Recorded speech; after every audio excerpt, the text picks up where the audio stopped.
Bien.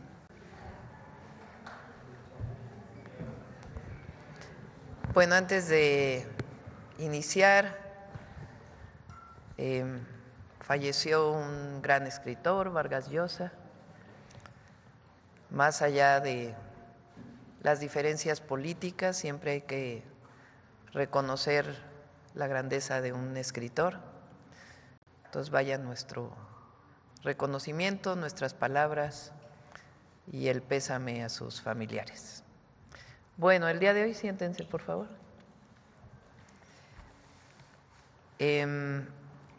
Primero vamos a tener a Iván Escalante, con quienes quieren los precios. Después le pedí a Laura Velázquez, que es la coordinadora de Protección Civil, que nos hable muy brevemente de los incendios que hay en el país. Y después vamos a ver vivienda, el Programa Nacional de Vivienda para el Bienestar. Intervendría Edna, después Rodrigo, ¿es así? Luego Octavio, no, ¿sí? ¿Y ya? ¿O también Iracheta? ¿Y Rocío? Bueno, a ver, entonces sería Edna, Rodrigo, Rocío, Alfonso y Octavio. Muy breves, por favor, porque hay mucha información. Adelante, Iván.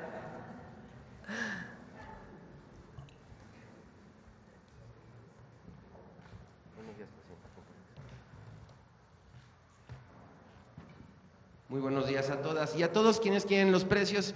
Iniciamos, como las últimas semanas, con el seguimiento de la Estrategia Nacional para promover la estabilización en el precio de la gasolina. Y tenemos cada día o cada semana van incrementándose las estaciones de servicio que ya están vendiendo el litro de combustible regular en menos de 24 pesos.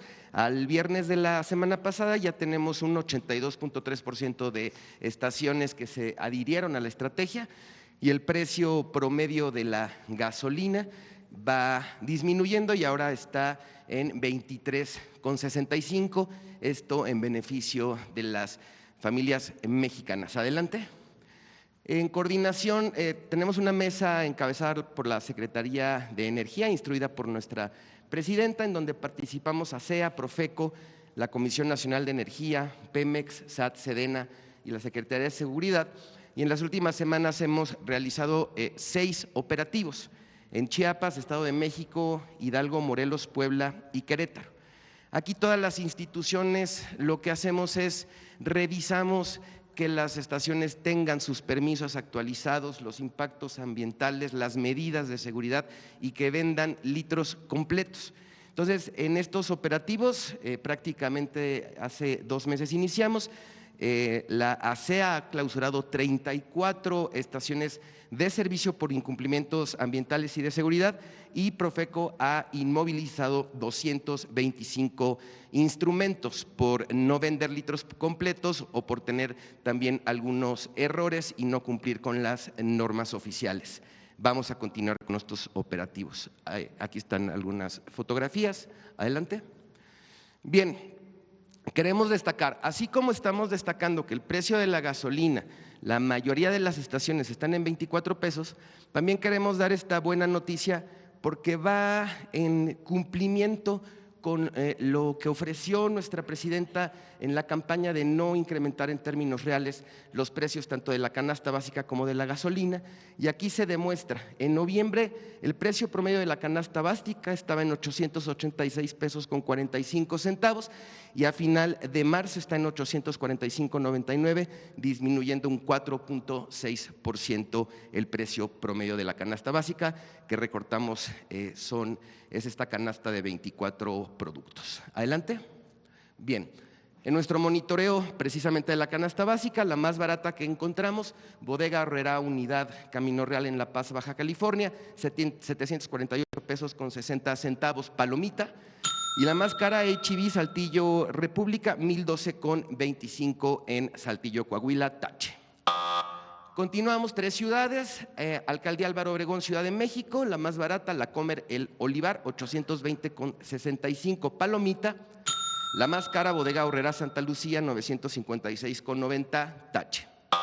Durango, la más barata, Soriana Hiper 20 de noviembre, 816,80. Palomita. Y Ley Juventud, la más cara, 983,85, tache. Tijuana, Baja California, la más barata, 772,90 a precio capistrano, palomita. Y la más cara, Soriana Super Libertad, 926,90, tache. Seguimos, monitoreamos 602 tortillerías en el país. Precio promedio kilogramo 23 pesos con 70 centavos. Aquí las más baratas entre 18 y 19 pesos. En Tlaxcala, Puebla, Zacatecas, vamos a ponerles una palomita. Y encontramos entre 32 y 28 pesos las más caras en Hermosillo, en Acapulco y en Campeche. Vamos a ponerles un tache. Recordarles a todas y a todos, los precios de las 602 tortillerías las pueden encontrar en nuestra sección Quienes quieren los precios en la página de internet de Profeco para que identifiquen la más cercana a su domicilio. Adelante. Bien, ¿quiénes quieren el envío de dinero? Recuerden que hacemos este monitoreo y hacemos una simulación. Si una familia enviara $350 americanos, ¿qué remesadora le da más por su dinero? Y encontramos esta Remitly, que por $350 da 7,217,77. Esto en envío en efectivo. Vamos a ponerle una palomita. Y la que menos da es Pangea Money Transfer, 6,969,45, tache. En el caso de depósito a cuenta, recuerden que hay dos indicadores que se toman en cuenta para que todas y todos ustedes tomen una mejor decisión al momento de elegir a su remesadora, que es cuánto cobra de comisión y cuánto da el tipo de cambio. Entonces, aquí en depósito a cuenta tenemos que Remitly es la que da más por su dinero, vamos a ponerle una palomita, y la que menos da es Hum, vamos a ponerles un tache. Y recordarles que también en la página de Profeco tenemos una calculadora en donde ustedes pueden colocar el monto que van a enviar y cuánto le daría cada remesadora por este monto. Adelante. Bien, en la revista del consumidor de abril, 2 platillos sabios en concordancia con la estrategia Vive Saludable, Vive Feliz, para que lo hagan con sus familias. Y para las niñas y niños en estas vacaciones les enseñamos cómo hacer gises de colores para que los puedan hacer en familia. Adelante. Finalizamos con los consejos Profeco de la semana. Recuerda que más del 82% de las estaciones de servicio ya vende gasolina regular en menos de 24 pesos y les recomendamos usar el mapa que les presentamos la semana pasada para que puedan georreferenciar y ubicar cuál es la más cercana a su domicilio. 2, consulte al Quienes quieren los precios, te puede ayudar a ahorrar hasta 263 pesos en la compra de tu canasta básica. 3, revisa qué remesadoras tienen mejor tipo de cambio y menor comisión para el envío de dinero. Les recomendamos cobrar su dinero en alguna de las 1,743 sucursales de Financiera para el Bienestar, que aquí está Rocío. Esta sección, por cierto, la hacemos en coordinación con ella. 4, en estas vacaciones elabora gises de colores con las y los pequeños del hogar. El paso a paso lo encuentras en nuestra revista del consumidor, nuestras redes sociales, el teléfono del consumidor, la página de internet, y recordarles, un consumidor informado no será engañado. Muchas gracias. Laura. Sí, Presidenta, muchas gracias. Con su permiso. Con su permiso, Presidenta, muy buen día para todos y para todas. Me permito informar el estatus, las condiciones en las que se encuentran los incendios forestales activos en el territorio nacional. Y para dar inicio, quisiera mencionar de manera introductoria esta información que es muy relevante para entender la situación en nuestro territorio. Entre el 1 de enero y el 6 de abril se registró 41.3 milímetros de precipitación acumulada, lo que representa un déficit del 32.7% en comparación con el promedio histórico del periodo de 1991 a 2020. Asimismo, al 31 de marzo del presente año, el 42.8% del territorio nacional presenta condiciones de sequía de moderada a excepcional, afectando principalmente al norte y al noroeste del país. Estas condiciones secas y cálidas incrementan significativamente el riesgo de incendios forestales, convirtiéndose en un factor clave para el incremento de sus condiciones de intensidad y de propagación. La que sigue, por favor. Entrando en materia de los incendios forestales activos en nuestro país, informo a ustedes que con la información actualizada de la Comisión Nacional Forestal el día de ayer a las 8 de la noche, hay 114 incendios activos, de los cuales 46 se ha logrado un avance de control del 80 al 100%. De los 68 incendios restantes se continúa trabajando en el control y liquidación del fuego sin representar al momento riesgo a la población. De estos 114 incendios activos, se encuentran ubicados en 23 entidades federativas y de los que se encuentran como incendios en áreas naturales protegidas, vemos a 20 incendios.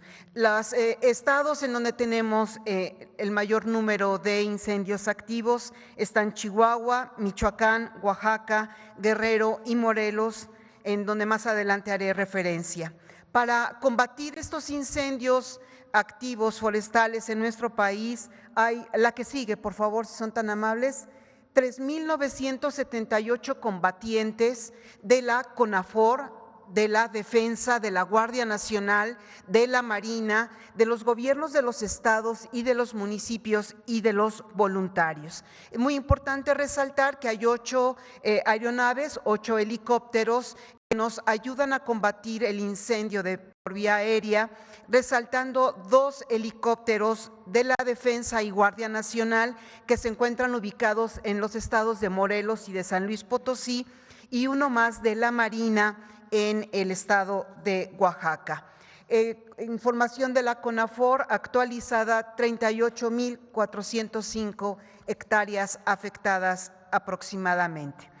Entrando al tema de Morelos, que es un tema que nos ha ocupado, ya tenemos 3 días en el estado de Morelos trabajando de una manera coordinada con el estado y con el municipio. Se reportan 10 incendios en el estado, de los cuales 4 de ellos se encuentran en Tepoztlán, de los cuales 2 ya se encuentran controlados al 100%.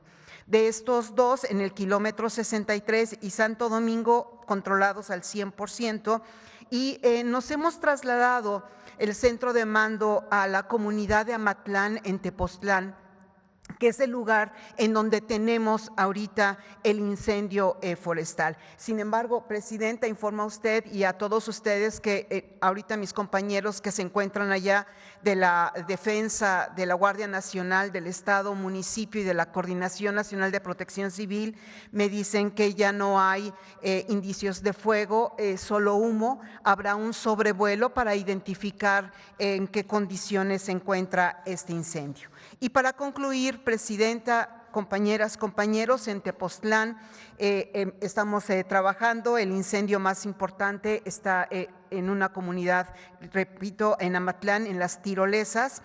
Tenemos un avance ya del 50% del control y un 40% de liquidación, y se han acumulado una extensión afectada de aproximadamente 750 hectáreas. Como ya lo mencioné, está el puesto de mando unificado de los 3 niveles de gobierno aquí en Amatlán. Asimismo, más de 400 combatientes de los 3 niveles de gobierno enfocados en combatir el incendio, y otros tantos trabajando con la comunidad para dar recomendaciones, que no se acerquen al Teposteco y que tengan medidas de precaución y de respeto al trabajo que se está realizando. Afortunadamente tenemos un trabajo muy coordinado con el Estado y el municipio, quien nos ha ayudado a ser interlocutores con la población. Ahí se encuentra un helicóptero de la Defensa, de la Guardia Nacional, que nos está ayudando junto con 400 elementos más a combatir los incendios. Espero que el día de hoy las condiciones climáticas nos ayuden para ir avanzando. Ninguno de los incendios activos que se encuentran en el territorio nacional representa un riesgo a la población hasta el momento. Eso sería todo, Presidenta. Gracias.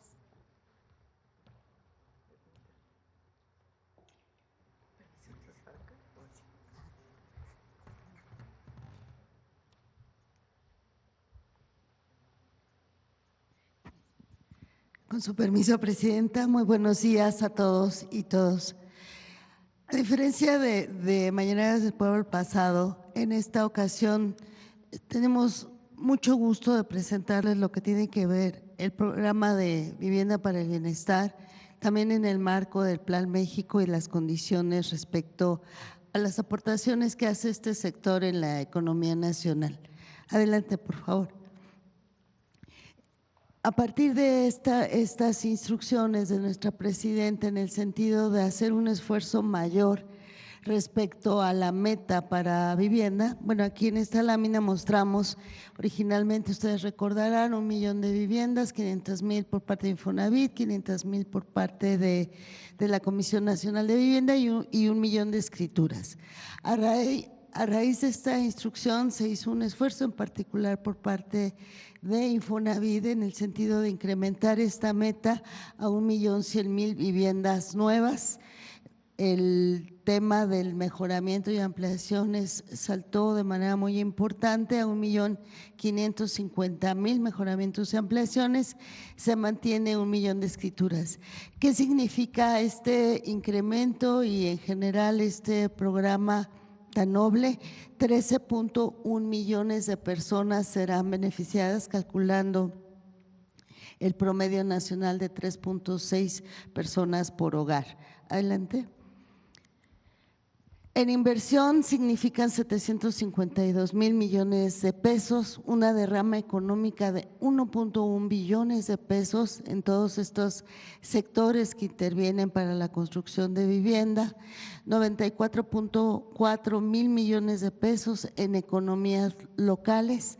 El sector de la vivienda, la industria de la vivienda es de los que más empleo generan y sobre todo también en las economías locales por todo el empleo que se desarrolla en torno a una construcción de este tipo. Significará un crecimiento promedio de 0.5% del PIB anual, perdón.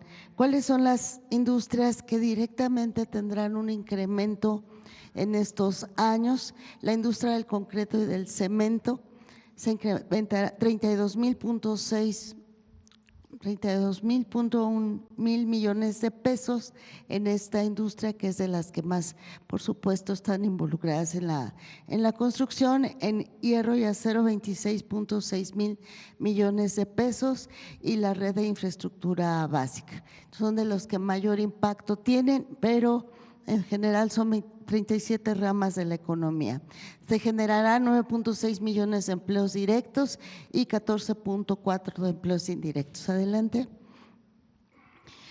Se están haciendo un comparativo respecto a años anteriores. El año pasado se construyeron 130,000 viviendas de digamos, los estratos de población a la que se dirigen los programas, y en este año van a ser 186,000 viviendas. Entonces, solo para la población con un ingreso hasta de 2 salarios mínimos. El resto seguirá seguramente creciendo de manera importante. Las familias de ingresos destinan hasta el 60% de sus recursos en gastos asociados a la vivienda. Entonces, con el programa se busca que no rebase el 30% de su salario, y además de otros beneficios en fortalecimiento de la organización social, la disminución de asentamientos irregulares, el acceso directo a la vivienda, fomento del comercio local, que es lo que hemos visto que adquiere una importancia muy grande, los mejores servicios públicos y mejores oportunidades laborales y educativas. La que sigue, por favor. Para 2005, como decía, 186,000 viviendas nuevas, 86,000 a través de la Comisión Nacional de Vivienda, 100,000 a través de Infonavit, 300,000 apoyos directos para mejoramiento y ampliación y 120,000 escrituras. Además, está el tema de Foviste, que ya muy pronto, por instrucciones de la presidenta, tendremos un programa también de vivienda nueva. Todavía no está incorporado en esta meta.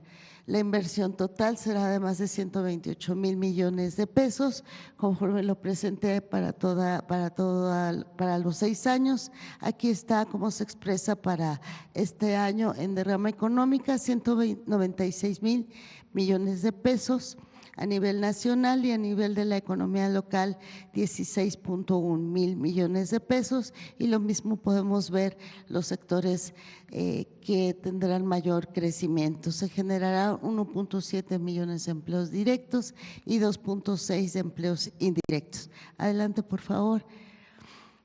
Algo que quisimos destacar en esta ocasión es cómo se vincula también el programa de vivienda en todos los programas prioritarios. Sin duda, el tema de los trenes se va a priorizar también, que haya vivienda a lo largo del trayecto de todos los trenes, porque esto implicará también los polos de bienestar que estarán muy cerca de los trenes, y por lo tanto también el requerimiento de vivienda es importante. Entonces, el Plan México, uno de los elementos fundamentales en el programa de zonas de paz, en reconstrucción de Huracán John, en el Plan Lázaro Cárdenas y en la zona oriente del Estado de México. Convencidos de que la vivienda es un elemento que articula, que da coherencia en el territorio y en beneficio de la población. Adelante, ya por terminar. Adelante, por favor. Los avances. Tuvimos la fortuna de ya 10 arranques de obra en 10 entidades. La verdad, ha tenido un impacto muy positivo la suma de esfuerzos con el gobierno federal, los gobiernos municipales, y bueno, estos fueron eventos para el arranque, para anunciar, para difundir. Vamos a continuar haciéndolo ya. Más bien hay bastantes obras ya iniciadas. Adelante. Este es la población derecho 21, derecho 20, los arranques de obras, los inicios. Tenemos por un lado, yo solo doy los datos globales y mis compañeros Octavio, Rodrigo y Abneli presentarán los detalles. Ya se iniciaron entre febrero y marzo 31,472 nuevas viviendas a cargo de la Comisión Nacional de Vivienda. Entre abril y mayo serán 55,065, de manera tal que cubriremos la meta en estos meses. Por parte de Infonavit, 100,000 acciones. Algunas ya se van para junio, julio, porque son también las que se están sumando a la meta que se incrementó. Adelante, por favor. 32 mesas técnicas, 450 reuniones de trabajo que han involucrado a más de 300 servidores públicos. Es un dato importante que quiero destacar por esta suma de esfuerzos con gobiernos estatales y municipales. Adelante. Se han firmado ya 30 convenios con los gobiernos estatales, nos faltan Chihuahua, Veracruz, que se firmarán regresando de Semana Santa. Ya están programados estas firmas de convenios. Adelante. Y en total entonces tenemos 330 predios, 2,102 hectáreas. Es un esfuerzo muy importante que se ha hecho por parte de las instituciones. Y comentar que al final de la presentación presentaremos un pequeño video que da cuenta de lo que hemos realizado. Muchas gracias, presidente. Gracias, Hernán.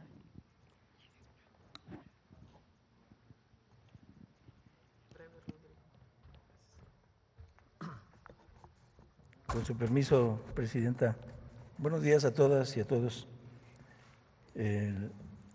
La que sigue, por favor.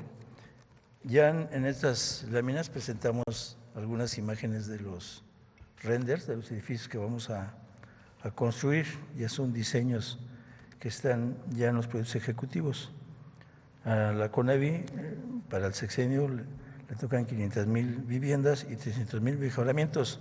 Hemos estado ya trabajando en 148 predios que suman 751 hectáreas de una proyección de 96,593 viviendas. Esa es la reserva territorial que nos ha aportado la Federación, los estados y los municipios. ya entregamos en 10 municipios de la zona oriente del Estado de México 50,000 mejoramientos, y en este mes de abril y mayo entregaremos los otros 50,000 y terminaríamos con 100,000 mejoramientos en el Estado de México. La meta que tenemos como CONAVI para este 2025 son 86,000 viviendas que van a generar empleos directos 387,000 y empleos indirectos 580,000. De los predios que están ya en intervención, que ya traen inicios de trabajos preliminares, obra, proyectos ejecutivos, mecánicas de suelo, etcétera, estamos hablando de 78 predios, que son 232 hectáreas, y estamos ya en trabajos en 31,472 viviendas. El universo asignado al CONAVI y se dispone para que se están en proceso de integración 44 predios que suman 463 hectáreas y son 55,065 viviendas. Esto nos da, ya con estos 122 predios, la meta para este año de 86,000 viviendas. La que sigue, por favor. Aquí les quiero presentar un concepto que estamos trabajando en un predio del estado de Hidalgo, que quiero destacar dos cosas. Una, son 1,410 viviendas, pero no las tenemos como una sola unidad habitacional, sino que generamos como núcleos habitacionales para generar mejores condiciones de administración y desarrollos en los grupos más compactos. Y tenemos un área de ocupación de desplante del 22% y una área de, digamos, libre del 77%. Es un poco plantear, son 1,410 viviendas, pero distribuidas en núcleos habitacionales que nos permiten generar mejores condiciones de desarrollo para los que iban a habitar.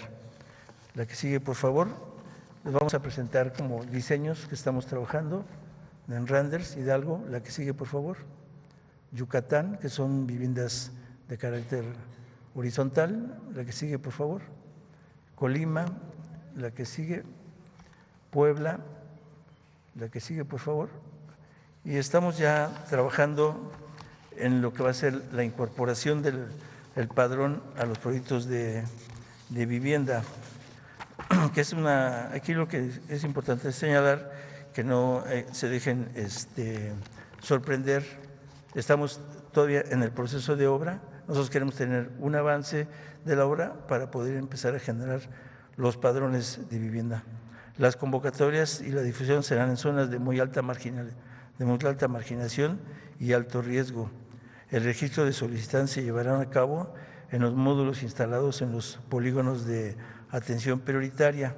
Los pueblos, colonias y barrios, zonas de población de muy alta marginación, que han sido publicados en diciembre en el Diario Oficial, es decir, son zonas que ya están definidas que vamos a trabajar. Vamos a hacer una propaganda oficial con carteles a través de la página web, en asambleas informativas y en visitas domiciliarias. El proceso de integración va a ser muy sencillo. Vamos a determinar a partir del suelo cuáles son las zonas prioritarias que se van a incorporar a ese predio.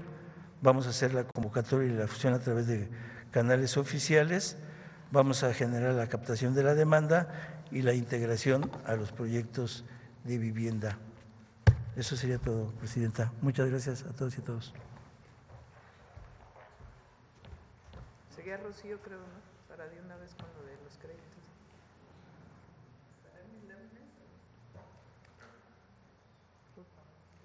Gracias. Dice financiera para el ministro. Gracias. Muchas gracias.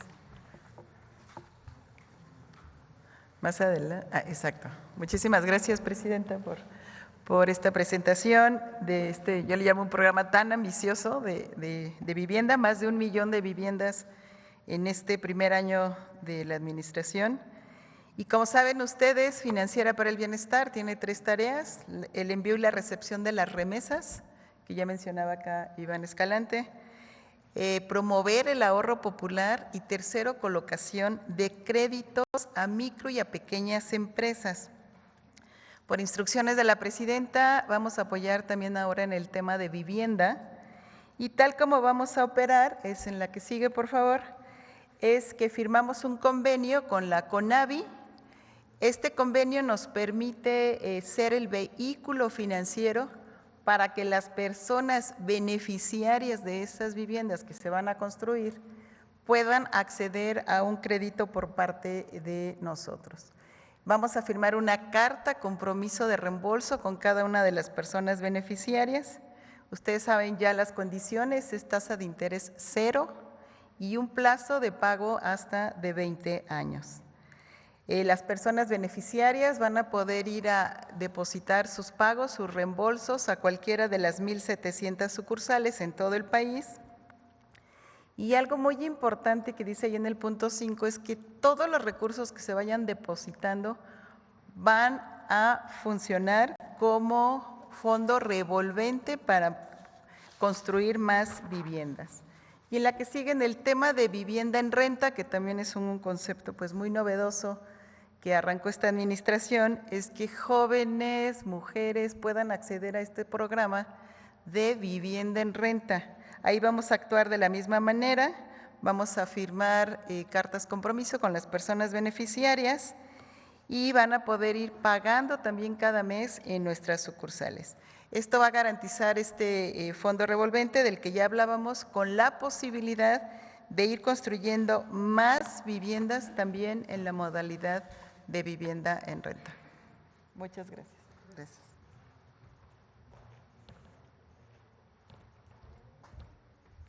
Con su permiso, Presidenta.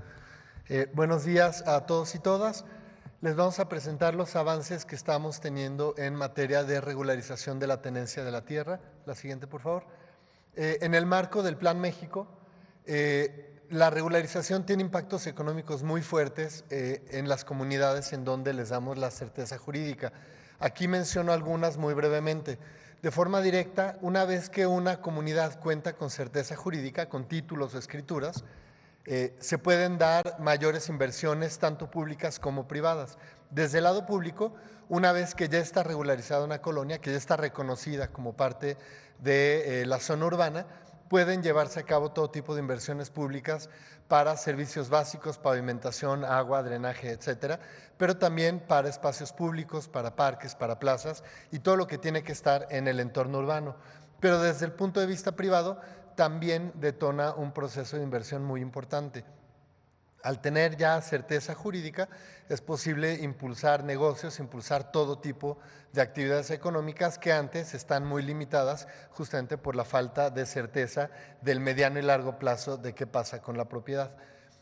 Igualmente, una vez que una familia tiene un título de propiedad, y esto es particularmente relevante en las comunidades más vulnerables, estimamos que el valor de la propiedad puede crecer entre 2 y 3 veces por el simple hecho de saber que tiene un documento legal que avala la legítima propiedad de la persona o la familia que está ahí. Y esto fortalece sustancialmente el patrimonio de todas las familias. Igualmente, una escritura permite acceder a financiamiento, tanto público como privado, para impulsar algún negocio, cualquier tipo de emprendimiento, para mejorar, para ampliar la vivienda. Y en ese sentido, a partir de esta certeza jurídica, hemos identificado una derrama económica aproximada de 500 millones de pesos, esto únicamente es para el año 2025, en donde a partir del título de propiedad las familias deciden en muchos casos que ya pueden impulsar un mejoramiento, una ampliación y una serie de obras que se pueden llevar a cabo tanto de la vivienda como desde fuera. La siguiente, por favor. Aquí, Presidenta, mostramos los avances que tenemos ya en escrituras entregadas. Al día de hoy estamos acercándonos ya a las 10,000, que es un corte importante.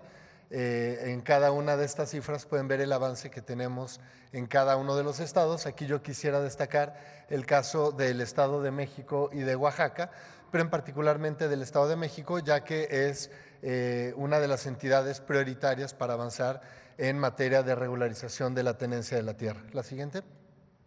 Finalmente, Aquí les mostramos los avances que tenemos en inicio de los procesos de regularización en el Estado de México. Como pueden ver en el mapa, los municipios que están remarcados en verde es en donde ya iniciamos el proceso. Se concentran fuertemente en el oriente del Estado de México y al día de hoy tenemos ya intervenciones en más de 13 municipios, aquí solamente menciono los más importantes, pero sobre todo estamos hablando de más de 30 ejidos con quienes ya estamos trabajando con plena voluntad. Al día de hoy ya rebasamos los 250,000 lotes respecto a los cuales ya contamos anuencia para iniciar los trabajos a nivel ejidal, pero por lo que tenemos programado para este mes, yo estimo que en abril vamos a rebasar ya los 300,000 lotes, lo cual nos da pie para el cumplimiento de las metas, en particular en el oriente del Estado de México. ¿Sería cuánto? Gracias. Yamneli, pero se me olvidó Yamneli, luego al final.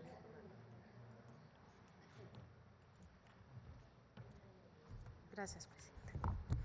Buenos días a todas y todos. Con el permiso de la presidenta, presento los avances del FOBISTE. Como saben, el decreto emitido por la presidenta Claudia Sheinbaum Pardo fue publicado el miércoles 9 de abril.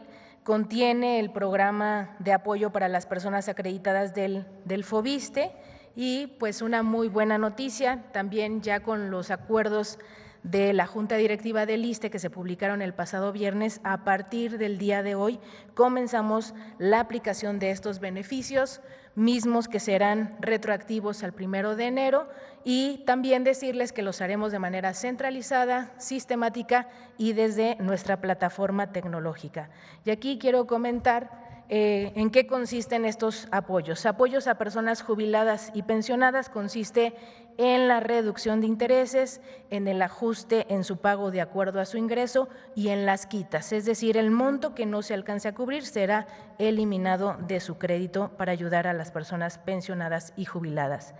Apoyos para liquidar créditos. Se condonará la deuda para todas las personas acreditadas que ya pagaron 2 o más veces el monto que se les prestó, el saldo en su crédito sea inferior al 10% del monto que se les prestó o tengan un crédito con más de 30 años de antigüedad. Apoyo a personas fuera del sector. Aquí hacemos un llamado a todas las personas que ya están fuera del sector y que obtuvieron su crédito cuando eran personas servidoras públicas, decirles que los vamos a estar buscando para proponerles un acuerdo amistoso, porque habrá ajuste de pago en función a su ingreso, quitas para la reducción de su saldo, condonación de intereses y haremos liquidaciones anticipadas con descuentos y quitas. Aquí comparto los mínimos y máximos de condonación de deudas e intereses. El importe mínimo por concepto de condonación de deuda es de 23,257 pesos y hasta por un monto de 1,163,748 pesos. De ahí que sea muy importante insistir en nuestra campaña de actualización de datos. Les pedimos a todas y todos nuestros acreditados que puedan actualizar datos desde nuestro portal fobiste.gov.mx o llamando y escribiendo al 800-368-4783. Repito, 800-368-4783. Y muy importante, todos los servicios, programas de apoyo y trámites del FOBISTE son gratuitos, no hay intermediarios, no se dejen sorprender. Este es un mensaje para todas nuestras acreditadas y acreditados.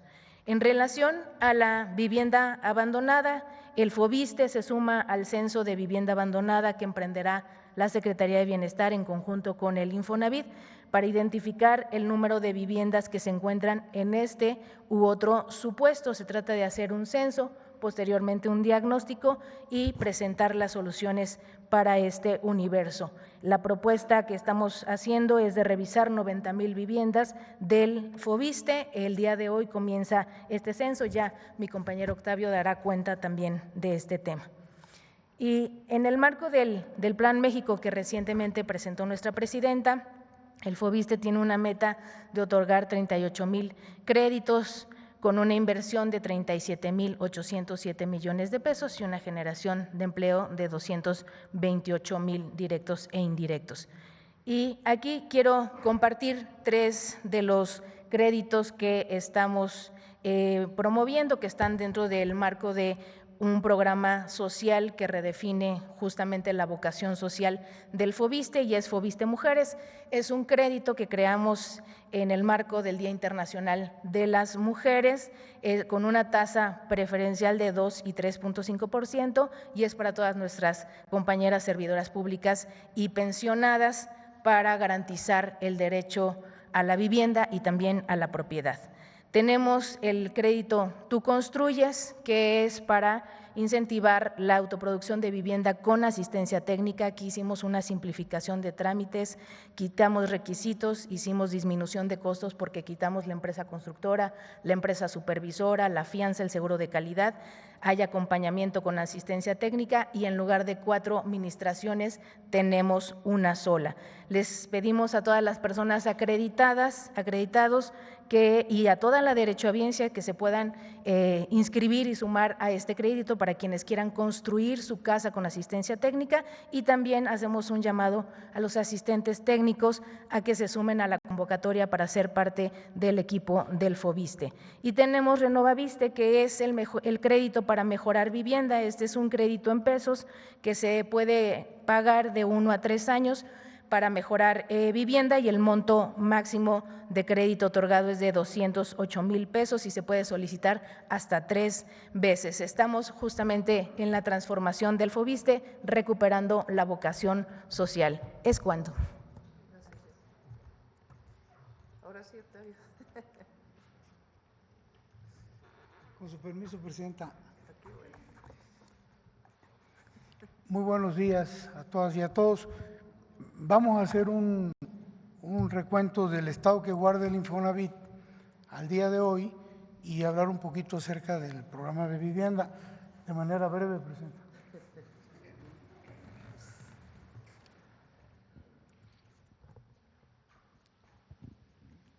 Gracias. Bueno, ya hemos hablado en otras ocasiones que durante los gobiernos neoliberales la operación y los recursos del Infonavit se vieron seriamente comprometidos por factores como malos manejos, actos de corrupción, privilegios indebidos para la alta burocracia y sobre todo por el diseño de créditos incosteables. La que sigue, por favor. Esto afectó drásticamente la economía de millones de derechohabientes, provocando que se generaran 4.025.000 créditos impagables en perjuicio de los derechohabientes. ¿Qué hemos hecho a partir de que en esta administración le informamos a la presidenta de este fenómeno de los 4.025.000 y de que ella nos instruyó resolver? ¿Qué hemos hecho? Bueno, pues aquí están los 4.025.000. Desde el 11 de noviembre del año pasado congelamos 2 millones.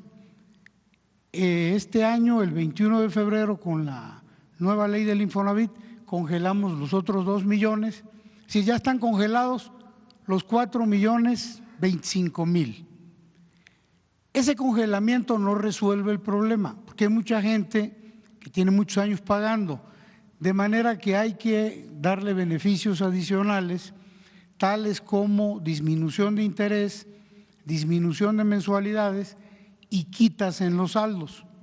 Bueno, al día de hoy, a 625.000 de este universo, ya les disminuimos tasa, mensualidad y saldo.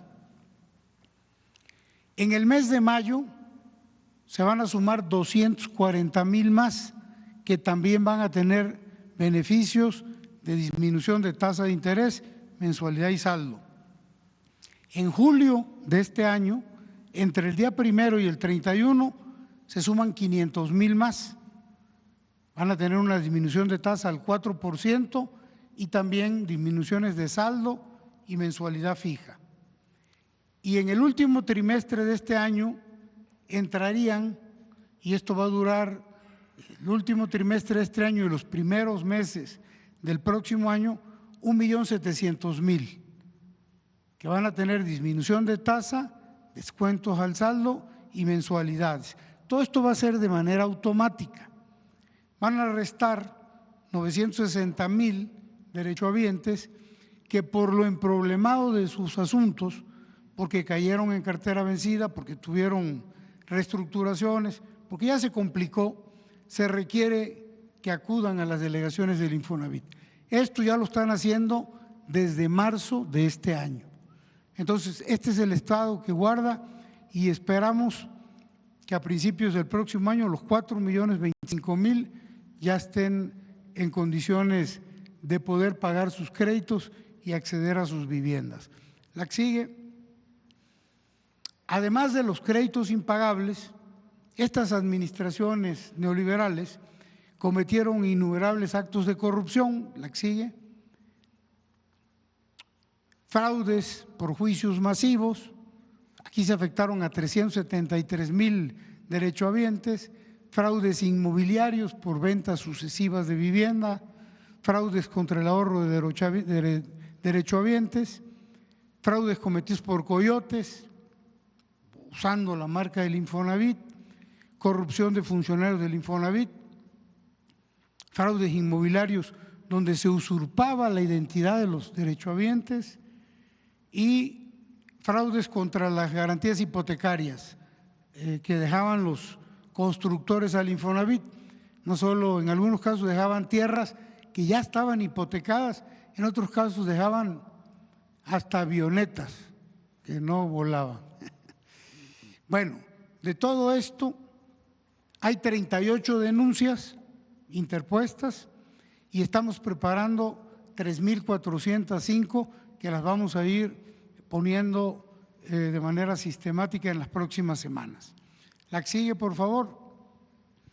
Bueno, la presidenta nos ha insistido mucho en el tema de las viviendas que tienen problemas y que derivado de este mal manejo y de estos malos créditos han sido vandalizadas, abandonadas, ocupadas irregularmente, etcétera, etcétera. Son 845,000, es una cantidad muy grande de viviendas y para poder resolver el tema de estas viviendas emproblemadas, hemos firmado un convenio de colaboración con la Secretaría del Bienestar para hacer un censo. ¿Cuál es el estado que guardan estas viviendas?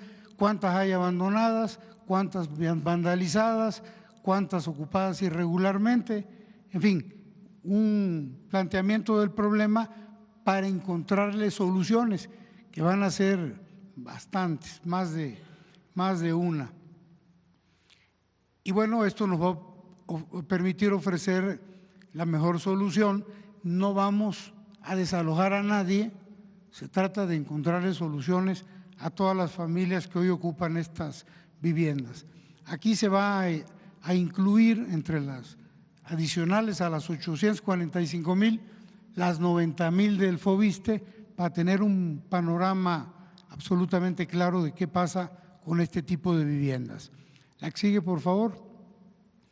Bueno, entramos a esta parte que es interesante. A partir del gobierno del presidente Andrés Manuel López Obrador, ¿cuál es la situación financiera del Infonavit, pero ya en el gobierno de la doctora Claudia Sheinbaum?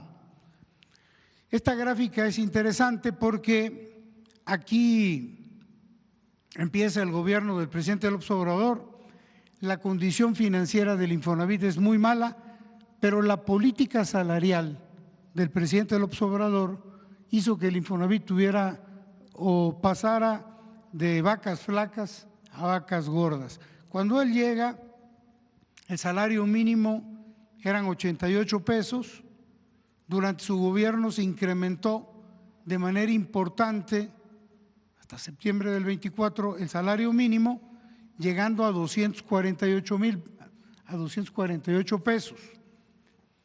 Como el Infonavit o el Fondo de Vivienda se alimenta principalmente del 5% del salario de los trabajadores, estos incrementos hicieron que el Fondo de Vivienda fuera creciendo de manera muy importante, pasando de 88,000 de 146,000 millones de pesos en el 2018 a 780,000 millones al término de su administración. Entonces, muy importante la política salarial y este mejoramiento financiero del Infonavit a partir de esta política salarial. Ahora, entra la doctora Sheinbaum a la presidencia de la República y de septiembre del 24 al 31 de marzo, este es el comportamiento. Ha seguido creciendo el fondo de vivienda, que pasa de 780,000 a 816,000 pesos. Y bueno, también la política salarial, porque a partir de enero de este año el incremento fue del 12%. Entonces, continúa esta tendencia favorable a las finanzas del Infonavit en el gobierno de la doctora Sheinbaum. La que sigue, por favor. Estos datos son importantes. Aquí nos estamos refiriendo a la recaudación del Infonavit. Esta barra significa el promedio mensual de recaudación en el último año del presidente López Obrador. En promedio, cada mes, 33,000 millones de pesos. De octubre a marzo 25, ya el gobierno de la doctora Sheinbaum, el incremento es de 34,000, es decir, se ha recaudado 1,000 millones de pesos mensuales adicionales. Este es un buen dato. Y bueno, ¿cómo ha sido la colocación de créditos? ¿Cómo fue en el gobierno del presidente? En promedio, en su último año de gobierno, mensualmente se colocaron 19,000 millones de pesos. A partir del inicio de este gobierno, de octubre y hasta fines de marzo, 21,000. Estamos hablando de una colocación mensual de más de 2,000 millones de pesos. Entonces, en ambos rubros, tanto en recaudación como en colocación de crédito, en este gobierno se ha seguido incrementando los valores positivos en el Infonavit. La que sigue, por favor. Aquí hablamos del fondo de vivienda, que son los 780,000 millones en el gobierno del presidente, lo que nos dejó el presidente López Obrador, y lo que está en caja, en tesorería, en el Infonavit. La suma del fondo más lo de caja, 840,000 millones. En estos 6 meses de gobierno de esta administración, el fondo de vivienda creció de 780 a 816 y también lo que tenemos en la tesorería. De manera que el incremento total del recurso pasó de 840 a 916, casi 80,000 millones de pesos más. Este es el dinero que vamos a ocupar para la construcción de viviendas. Y esto es la proyección al cierre de este año. Estamos proyectando que el fondo de vivienda va a continuar aumentando de 816 a 849, es decir, no se va a tocar el fondo de vivienda para la construcción de viviendas. Y lo que hoy tenemos en tesorería va a pasar de 103,000 a 166,000. Esa es la proyección. Desde luego no queremos esto. Este dinero es para la construcción de vivienda. Estamos muy sobrados con relación a la meta, Presidenta, por eso también podemos pensar en que se incremente la construcción de vivienda desde el Infonavit. Pero bueno, los datos son bastante positivos. La que sigue, por favor.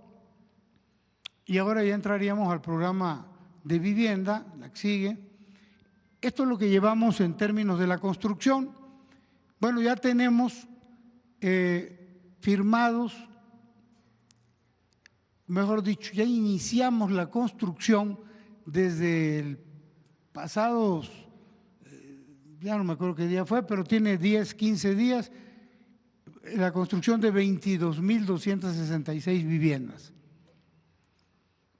Al cierre de este mes de abril se va a incrementar 19.489 viviendas más en estos estados.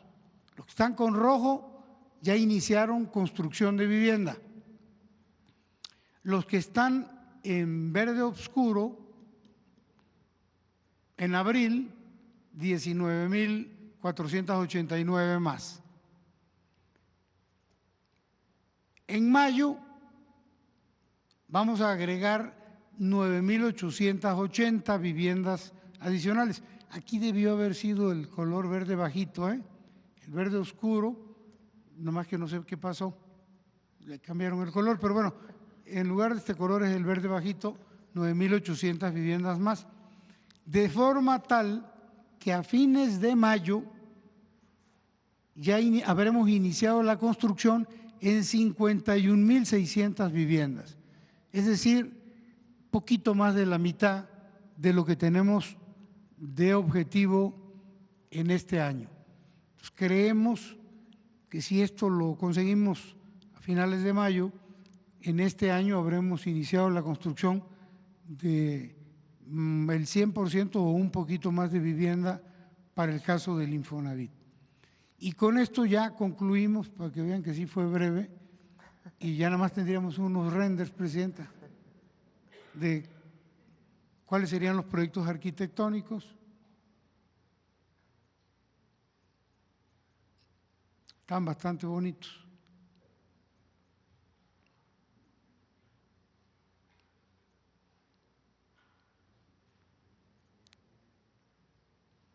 Están igual de bonitos que los de la CONAVI. Eso es cuanto, Presidenta. Gracias.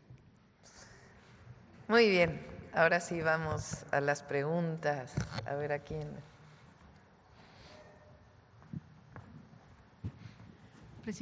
Hola, hola. Buenos días, Presidenta. Buenos días a todos. Nada más en este tema rapidísimo de Infonavit, estas 38 denuncias, insistir para quiénes serían, la vez pasada mencionaba que contra quienes fueran responsables, ya se tienen identificados algunos de manera general contra quienes serían, por favor. ¿Las denuncias contra quiénes son? Ok. Presidenta,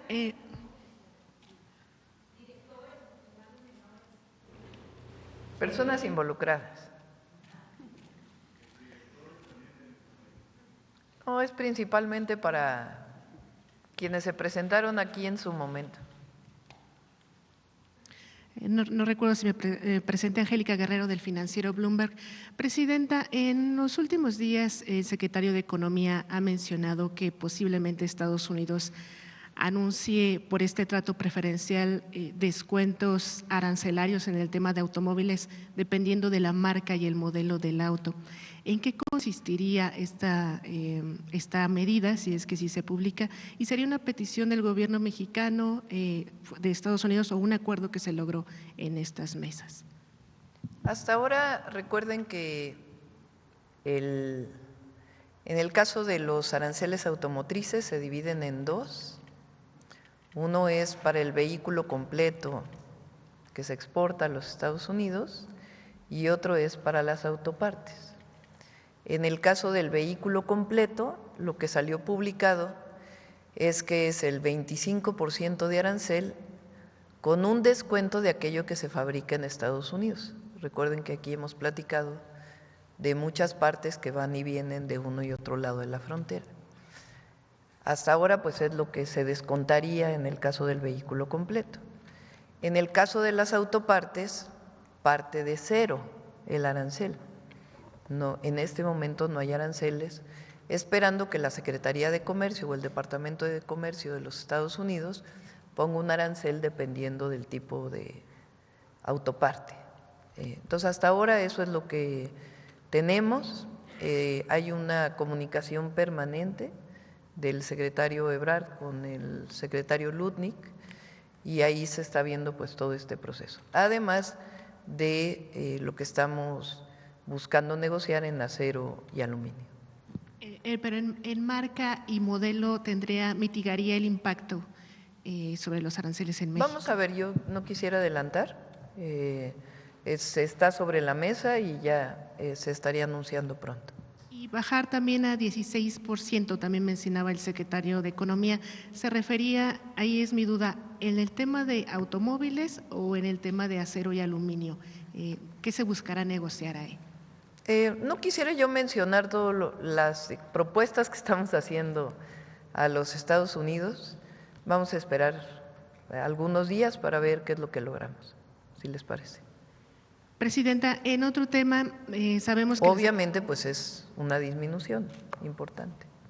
Presidenta, en otro tema, sabemos que la Secretaría de Gobernación está en contacto o está teniendo reuniones con las madres buscadoras. ¿Saber hasta cuándo tienen planeado reunirse con las madres buscadoras, con los colectivos? Ya mencionaban que se buscaría agotar el tiempo hasta que ellas hicieran sus peticiones o sus observaciones. Sin embargo, el periodo de sesiones en el Congreso acaba a finales de abril. ¿Se enviaría entonces la iniciativa, ya las aportaciones, a un periodo extraordinario o se esperaría al siguiente? El diálogo va a ser permanente, eso es importante. Ahora, una primera parte tiene que ver con las propuestas que tienen para modificar las leyes que presentamos.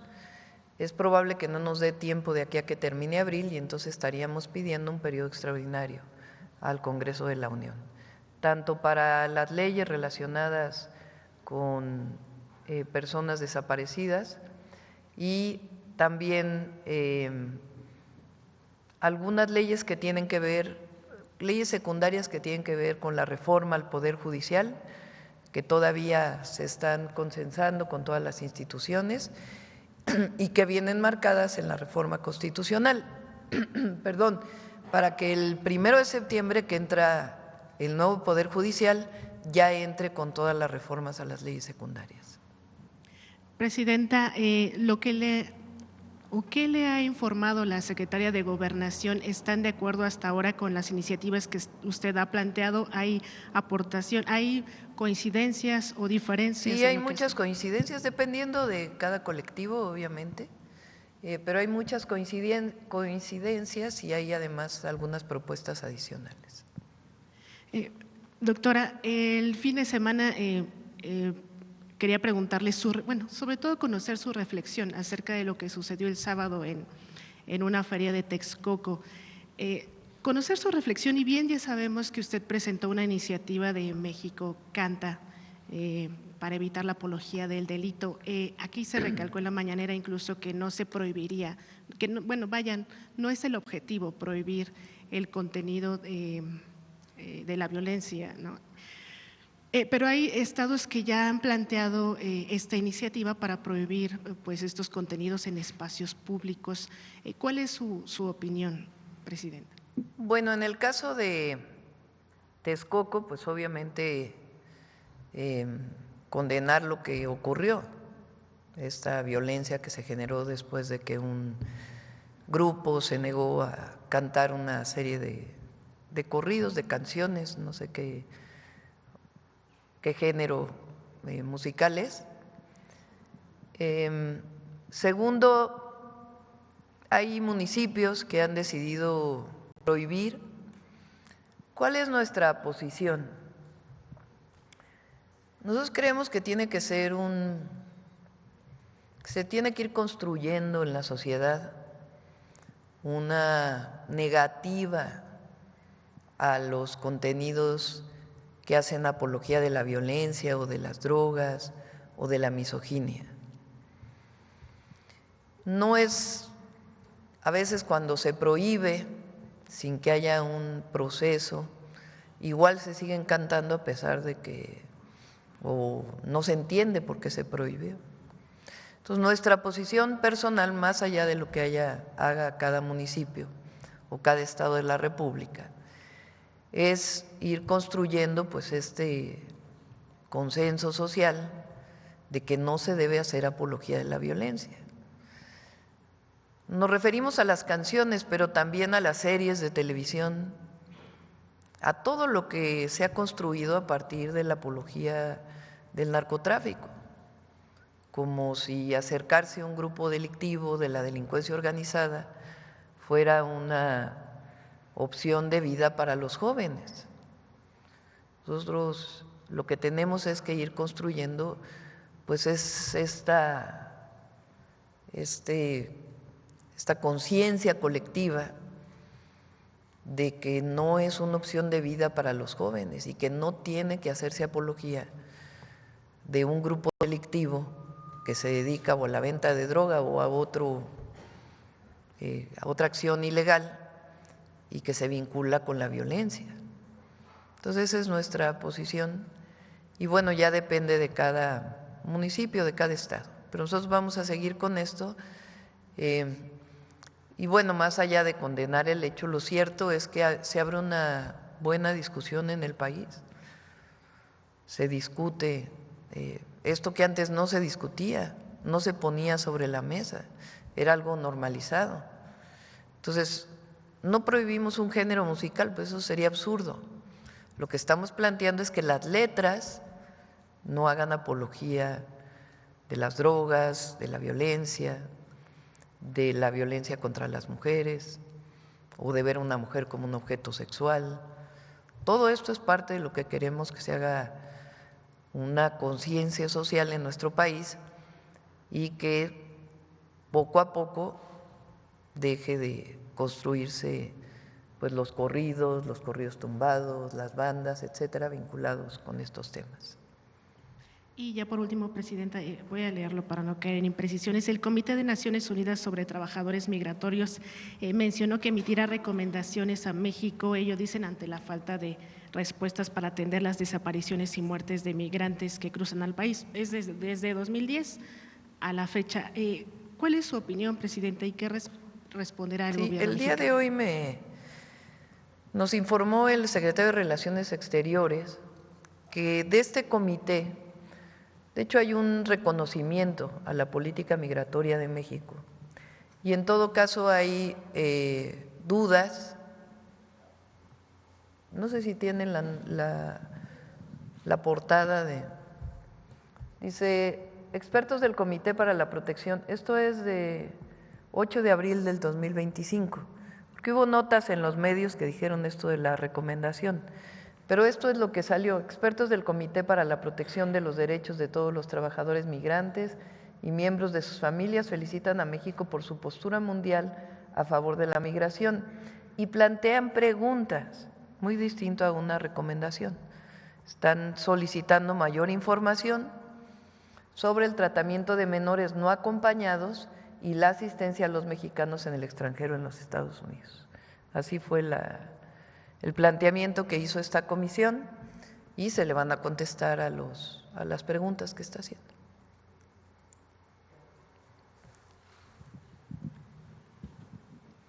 Buenos días, Presidenta. Yared Arciniega, de Revista Fortuna. Sobre el tema, Presidenta, ¿puede la vivienda reposicionarse como un motor adicional para la economía y el mercado interno para ayudar, como sucedió o como ha sucedido con otros mercados como el gas LP o la aviación, para bajar el costo de las viviendas para los trabajadores y también en el sector de los desarrolladores privados? Primero, la visión es distinta y eso es muy importante, porque fíjense, es increíble, estamos hablando de casi más de 900,000 viviendas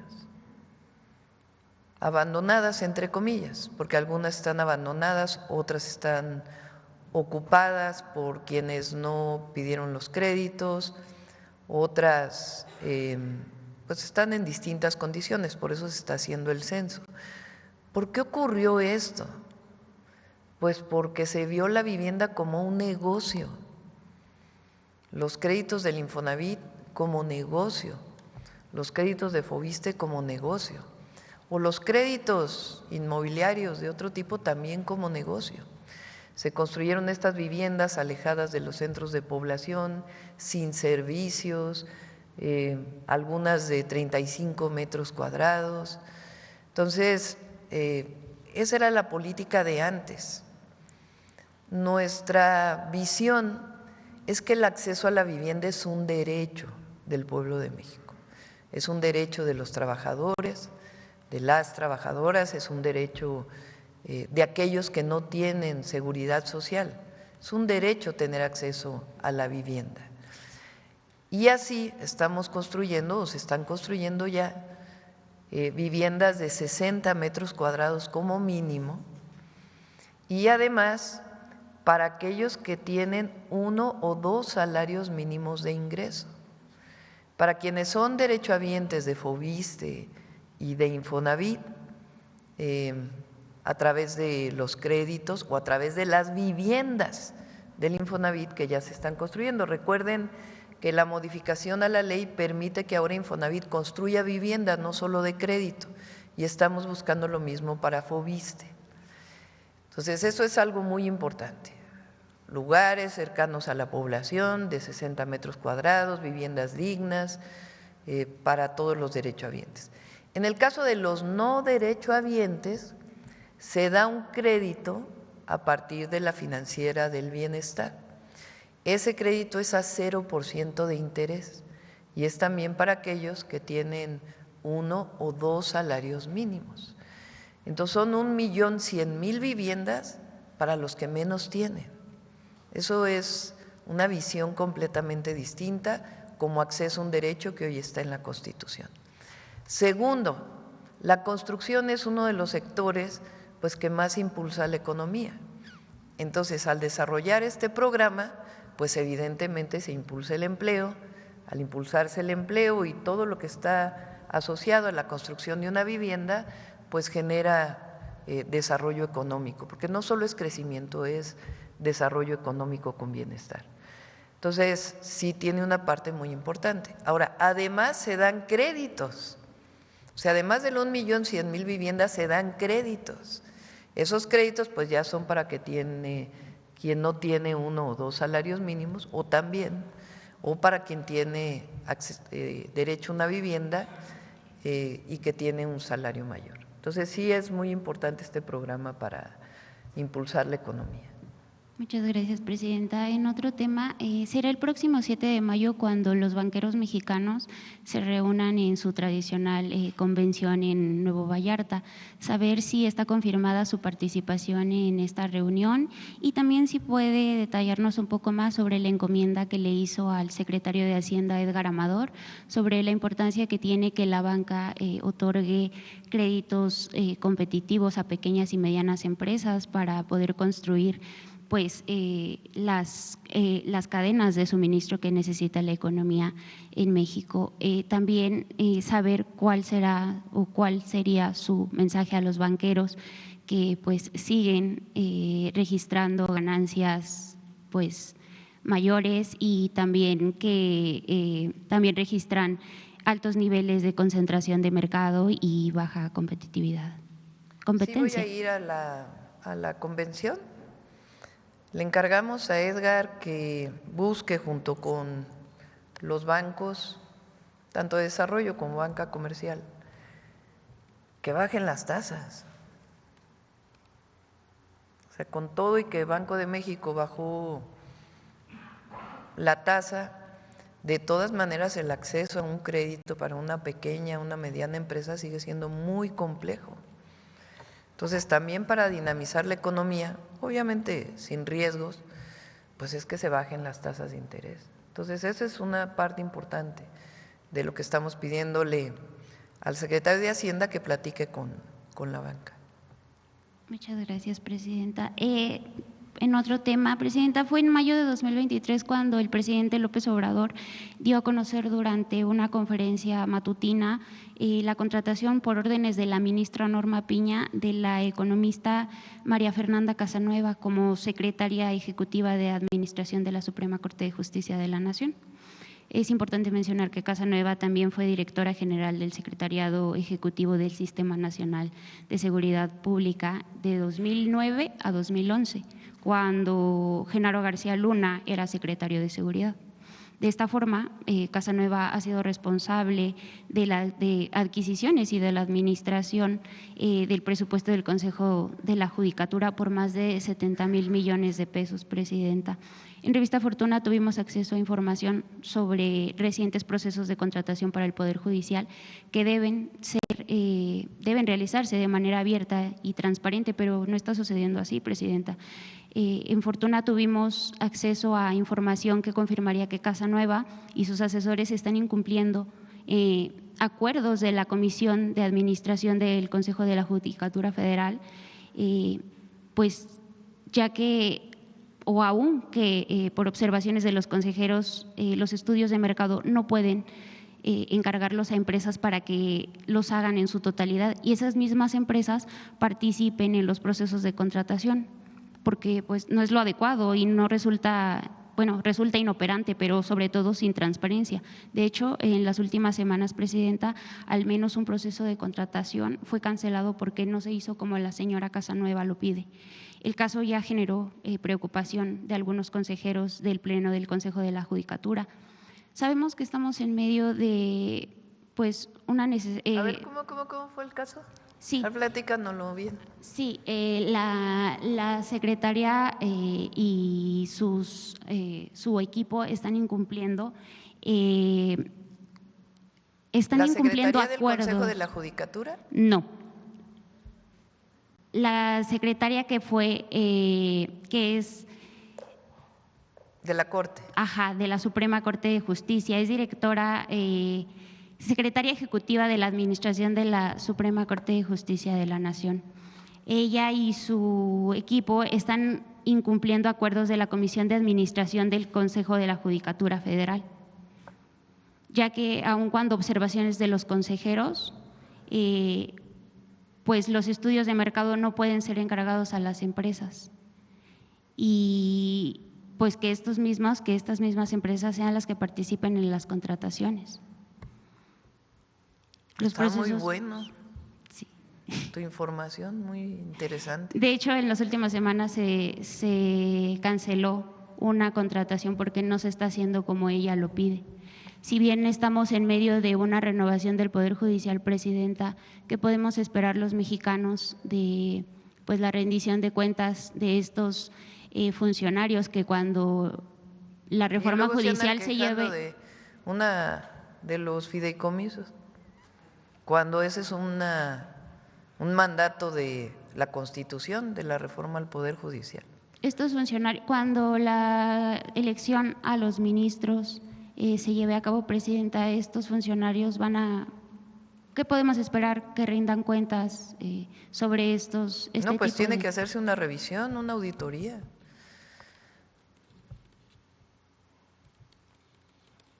Y no es la única del equipo de García Luna que están vinculados con la presidenta de la Corte.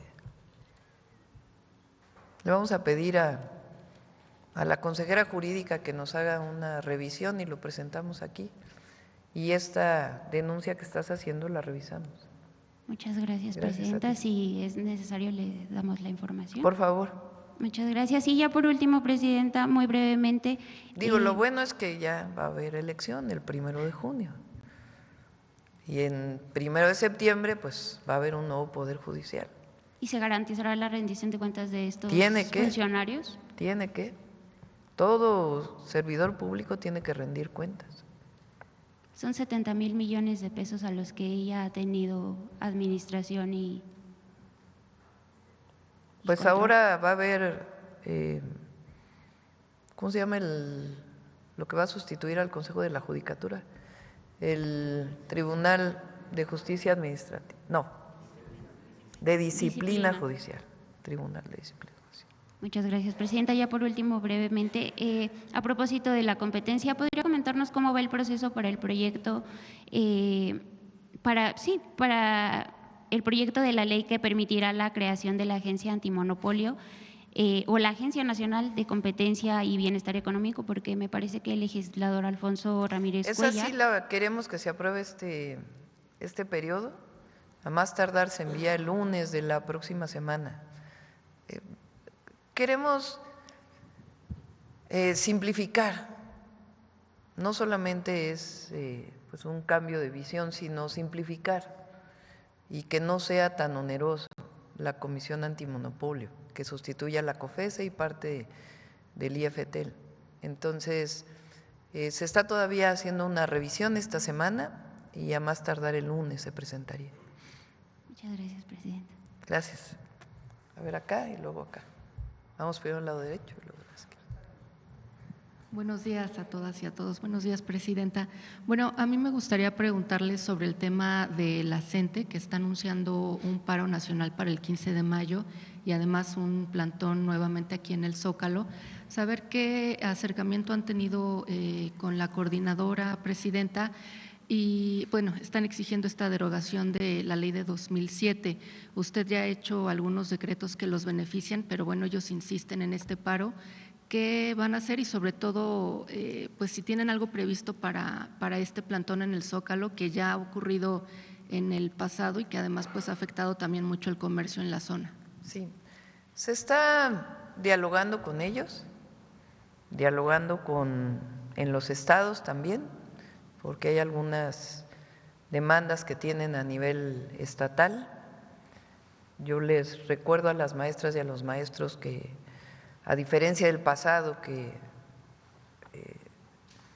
se asumía o se criticaba, se decía que ellos eran responsables de una visión que había de que la educación pública era muy mala y se les impuso una reforma educativa punitiva. Hubo un cambio con el presidente López Obrador, tanto que se basificaron a casi 1 millón de maestras y maestros, se aumentó el salario de manera importante y se fueron resolviendo varias de las solicitudes, de las demandas que tenían. Ahora recuerdo que lo que hemos planteado es, uno, esto del FOBISTE, que era una demanda incluso de la CENTE de manera muy importante, también del CENTE, pero la demanda de que se disminuyeran los créditos del FOBISTE y no fueran impagables, pues eso ya es un decreto. Por otro lado, el congelamiento de la edad de jubilación, en lo que seguimos revisando el monto de lo que significaría disminuir las edades, por lo pronto se congela.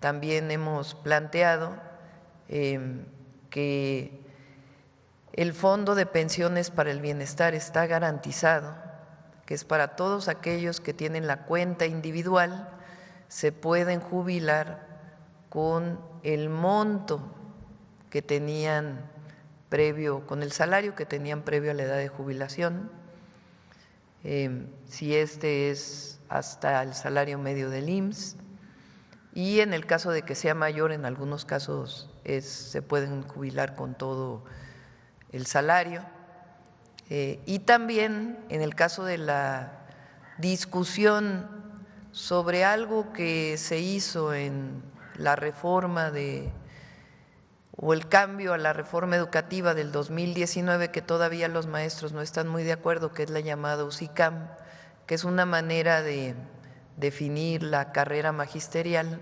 junto con el EVALÚA.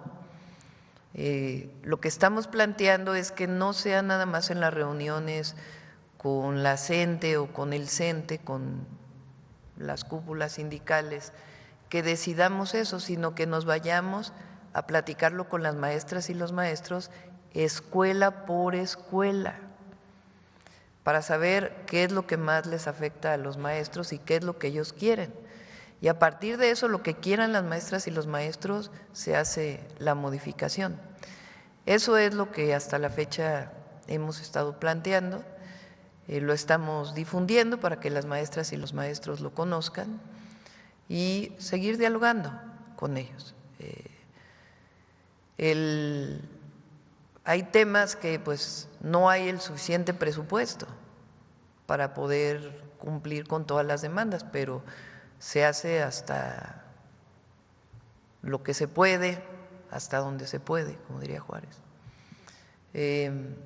para poder ayudar a las maestras y a los maestros de México. Gracias. Perdón, no me presenté. Joana Flores, de Grupo ASIR. Presidenta, ¿y es viable derogar esta ley que ellos están demandando de 2007? Y entonces… Así como está planteada, tiene muchas dificultades, por cómo están ya constituidas las AFORES. Entonces, lo que se hizo con el presidente López Obrador es que se les dio una alternativa, porque finalmente, más allá de si se deroga el 2007 o no, lo importante, lo de fondo es una pensión justa, que todas las maestras y los maestros se vayan con una pensión justa. Y eso es lo que se planteó con el Fondo de Pensiones para el Bienestar. Entonces, lo que planteamos nosotros es que no es que ahora se acabe toda la discusión, seguimos viendo todas las posibilidades. Y no consideramos pues que un paro nacional sea necesario, sobre todo cuando están abiertas todas las vías de diálogo, nunca nos hemos negado a nada, más bien es el planteamiento de hasta dónde podemos llegar y seguir viendo diferentes opciones para una pensión justa, un salario digno para las y los profesores, y la carrera magisterial, cómo mejorar las condiciones de la carrera magisterial y todo lo que se requiera para apoyar a las maestras y a los maestros de México. ¿Se les va a permitir la llegada al Zócalo, presidente? Sí, nosotros no reprimimos, eso nunca lo vamos a hacer. Y está abierta el diálogo, y a las maestras y a los maestros pues que conozcan cuál es la posición del gobierno, porque no es como en el pasado, que no haya diálogo, que estemos cerrados, que estemos reprimiendo. De hecho, muchísimos casos del pasado, desde antes del presidente López Obrador, donde se cometieron injusticias, o después donde hubo injusticias del lado de los gobernadores, que así lo consideran, la Secretaría de Gobernación está buscando resolver todos los casos. Recientemente se resolvió un caso de Jalisco, de un grupo de profesores de la educación media superior. Entonces, se está trabajando permanentemente. Presidenta, en otro tema, nuestra corresponsal en Grupo ASIR en Veracruz se dio una vuelta por el Centro de Cancerología de Jalapa, que usted visitó en noviembre del año pasado. Hay quejas por parte de las personas, mencionan que los aceleradores lineales que se adquirieron no están funcionando, que no les están dando las terapias que requieren y sobre todo medicamentos. Saber si usted tiene conocimiento de esto y qué pueden hacer para que la gente que tiene pues problemas puedan ser atendidos. Lo revisamos, le pido a Alejandro Schwartz que se dé una vuelta para ver qué está pasando. También la semana pasada usted mencionaba que precisamente la SEDATU iba a revisar el tema de la concesión en el Parque Bicentenario, saber si ya han encontrado algo, si hay alguna irregularidad, si se puede intervenir y quitar la concesión, si han hecho ya algo al respecto. Vamos a esperar a que, porque están en el procedimiento, están haciendo la revisión para no tener… Como está en el procedimiento, mejor que ya que se haga lo que defina la SEDATU, de acuerdo a su revisión. Es la SEDATU y el INDAVI, que depende de la Secretaría de Hacienda. Entonces lo están revisando y cuando lo tengamos, con gusto lo hacemos público. Y nada más, si me permite preguntarle también al titular de Profeco, si tiene sobre este tema… ¿Cuántas quejas recibieron por la suspensión del concierto que hubo y si ya hubo reembolsos? ¿Sí saben si hubo reembolsos?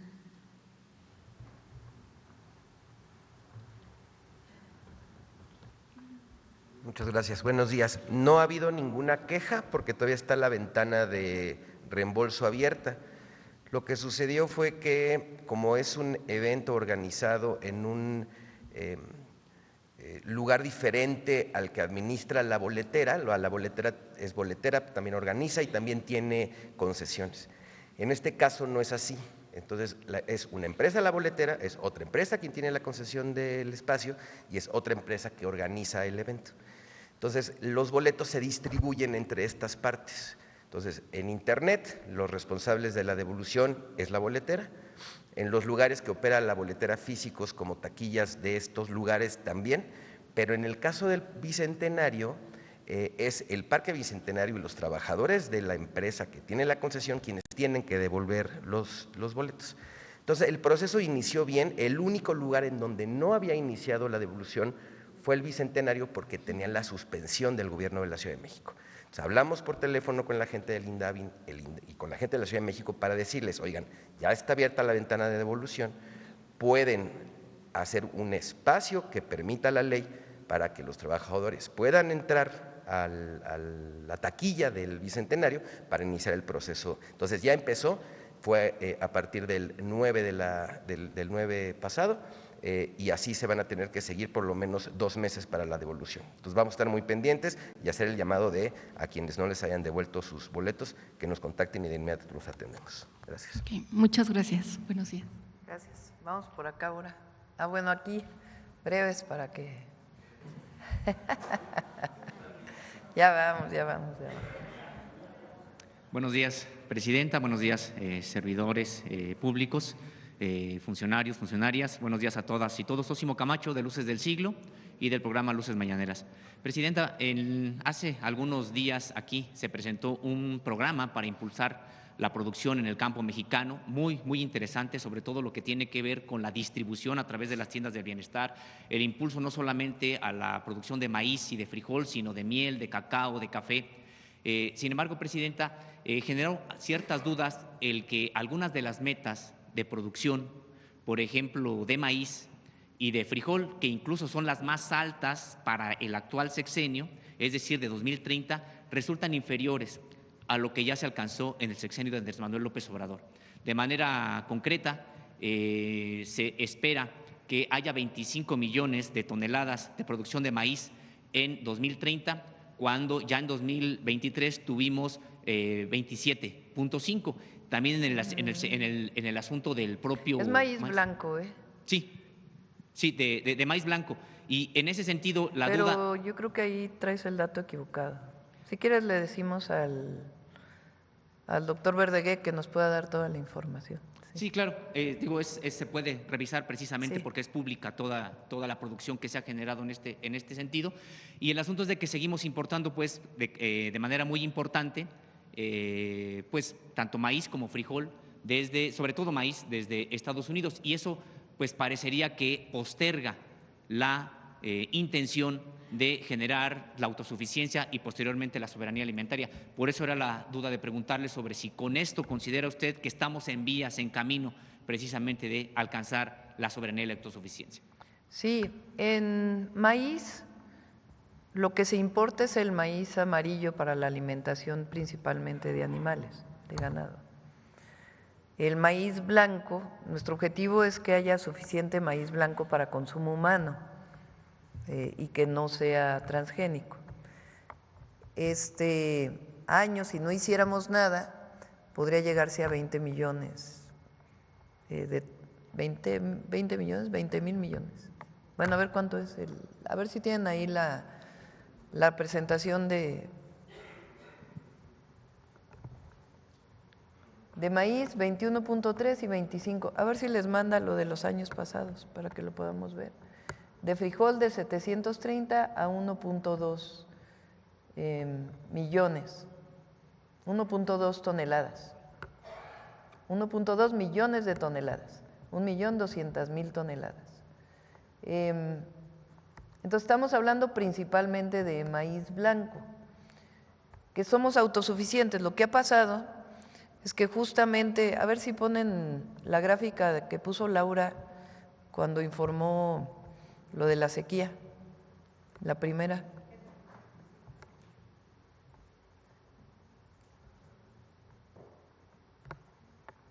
El mayor productor de maíz es Sinaloa, y Sinaloa, Sonora, que produce maíz, pero también trigo y otros granos, han tenido una sequía muy importante.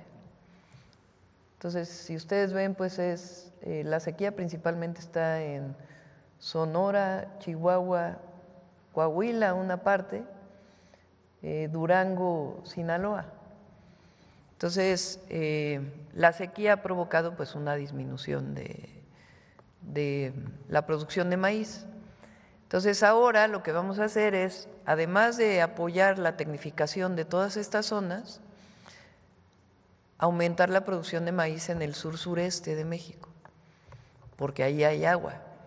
Entonces ahí se va a hacer un programa de riego de temporal, así se llama, que nos permita que zonas muy importantes, particularmente de Tabasco, de Campeche, puedan regresar a producir maíz, que no estaban produciendo maíz. Ahí también se está apoyando ganado y otras opciones, pero la idea es que allí se produzca maíz. En el caso del frijol, los principales productores de frijol son Zacatecas, por mucho, Durango y Nayarit.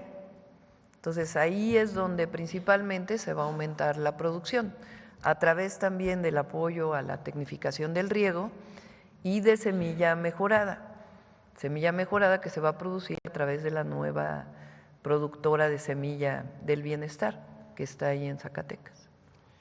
Doctora Presidenta, y también relacionado con este tema. En frijol sí se importa para consumo humano. Entonces lo que queremos es que el consumo de las personas de maíz blanco y de frijol esté garantizado la autosuficiencia alimentaria, además de otros productos. Leche también vamos a aumentar. Claro. Presidenta, sobre un tema también relacionado con esto y que tiene que ver, por ejemplo, con el glifosato. Bueno, pues ya había un decreto presidencial del sexenio anterior precisamente para prohibir la importación de manera masiva. Preguntarle sobre si esta disposición está vigente y que usted ya había anunciado que no solamente es glifosato, que su administración está comprometida con pues, erradicar todo aquel químico a veces utilizado en la producción agropecuaria y que se iba a publicar además una lista, hay más, además del propio glifosato, que serían sujetos de restricciones para importarse hacia Sí, si gustan, le pedimos en la siguiente presentación de SADER, la próxima semana, que nos presenten todo lo que tiene que ver con agroquímicos, pesticidas, etcétera. Sí, Presidenta, y aprovechando que se encuentra también aquí la doctora Edna, yo planteaba hace algunas semanas este asunto de pues, los nuevos terratenientes en este país, que bueno, pues se trata de personajes tanto políticos como empresarios. Hemos, de acuerdo con una identificación del Registro Agrario Nacional, 411 que tienen más de 200,000 hectáreas, algunos de ellos hasta de 6,000 hectáreas de manera individual. Nos dijo que iba a haber alguna investigación al respecto y nada más preguntarle si dentro de todo este reordenamiento que se está haciendo para generar vivienda, pues se han detectado predios que estén en esta situación. ¿Quieres contestar?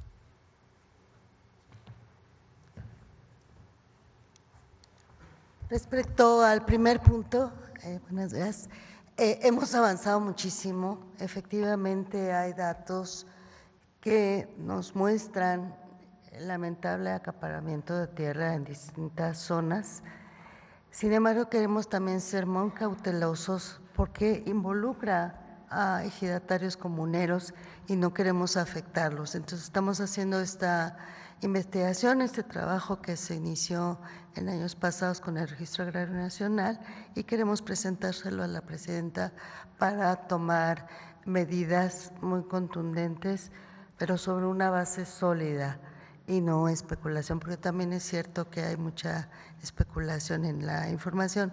Y respecto del segundo punto, no hemos llegado a ese paso porque hemos trabajado sobre la donación de predios, propiedad federal, estatal y municipal, y más adelante algunos también ejidatarios nos han hecho la propuesta cuando están ya en dominio pleno sus tierras para incorporarlo al programa de vivienda. También estaremos analizando por costos, ubicación, si es lo más conveniente. Y también en el caso de regularización de terrenos de origen ejidal o comunal que puedan incorporarse a través de la adquisición con las comunidades, esa es otra vía. Entonces, sobre el tema de suelo, territorio, sin duda es de lo más complejo en este país, pero estamos avanzando de manera sustancial. Muchas gracias.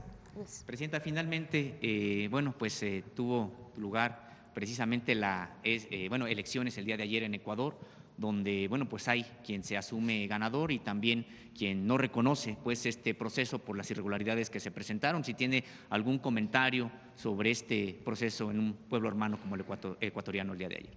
Sí. Pues vamos a esperar.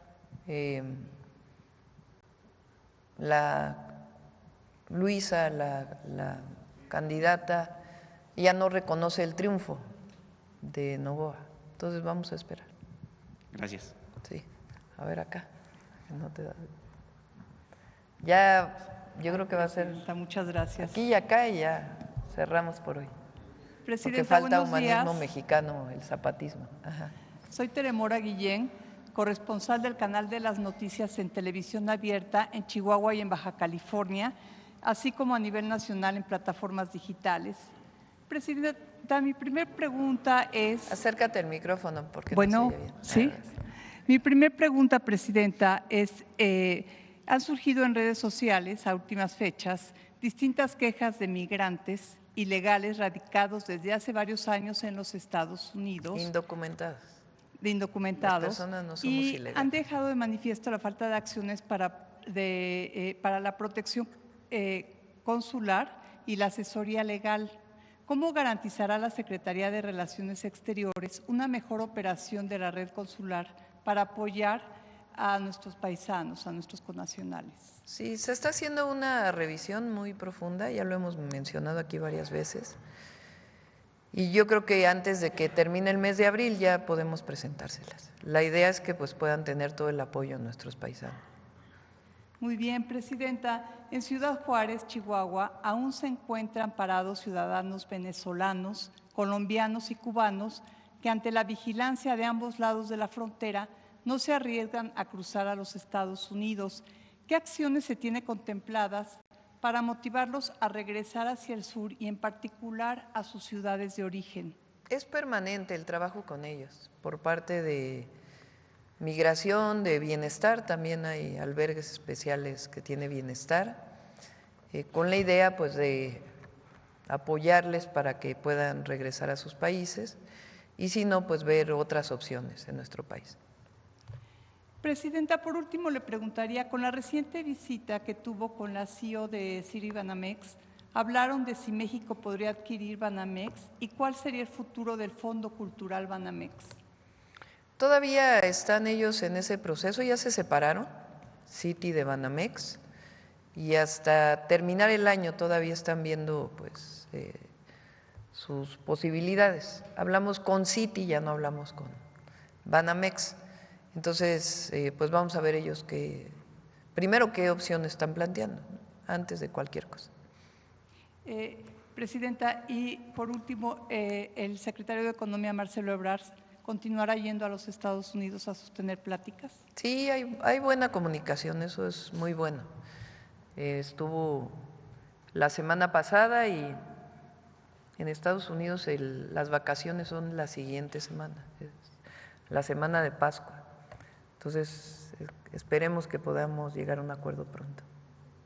Le agradezco su atención, Presidenta, y si no se escuchó, soy Teremora, corresponsal del canal de las noticias en televisión abierta en Chihuahua y en Baja California, así como en plataformas digitales a nivel nacional. Muchas gracias. Gracias. A ver, aquí ya, para cerrar. El último y nos vamos.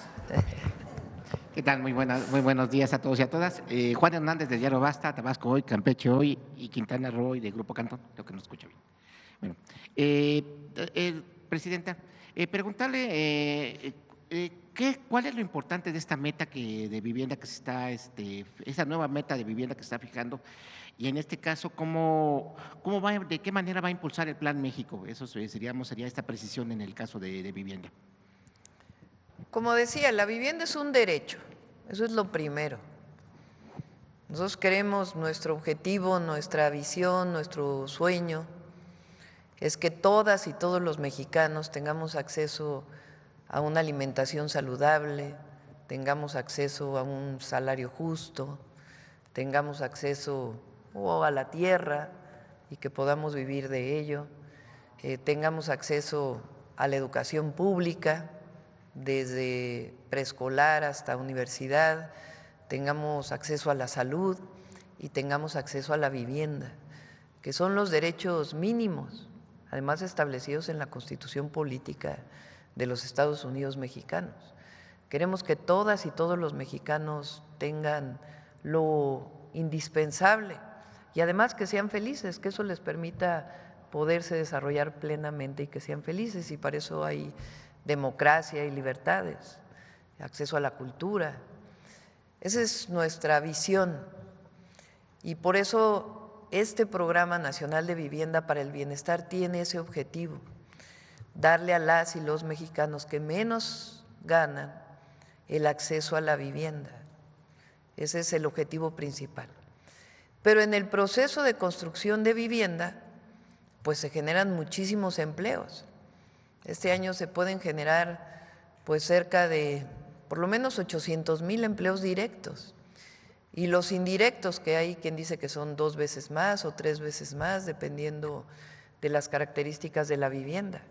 Entonces, obviamente, pues eso significa crear, fíjense, 800,000 trabajos, empleos más formales, pues evidentemente eso impulsa toda la economía, porque cuando hay empleo pues se genera y buen salario, pues evidentemente eso impulsa la economía.